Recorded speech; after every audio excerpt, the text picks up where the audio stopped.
নতুন যারা পেন্টিং করতে চাচ্ছ তাদের জন্য সহজ আরেকটি আমি অ্যাক্রিলিক পেন্টিং নিয়ে আসলাম।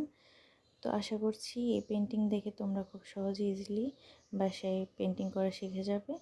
তো ফার্স্টে আমি অ্যাক্রিলিক কালারের অরেঞ্জটা নিয়ে সাথে হোয়াইট মিক্স করে একটা বেস দিয়ে দিয়েছি, তার নিচে ইয়েলোর সাথে হোয়াইট মিক্সড করে আমি আরেকটা বেস দিচ্ছি।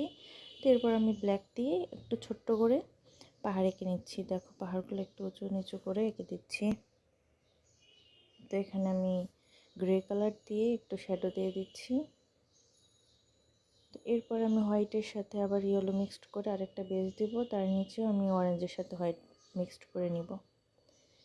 তো এরপর আমি গাছগুলো এঁকে নিয়েছি সব ক্যামেরাতে। এখন আমি গাছের পাতাগুলো জাস্ট দিয়ে দিচ্ছি। গাছগুলো আঁকানো দেখলে বুঝতে পারবো যে কীভাবে আমি গাছ লাগাইছি, তাহলে খুব সহজেই তোমরা আঁকতে পারবে। এরপর আমি নিচে কিছু ঘাস দিয়ে দিলাম।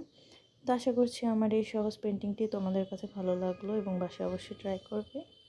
তো কেমন হলো কমেন্টে জানাবে। এ পর্যন্তই, আল্লাহ হাফিজ।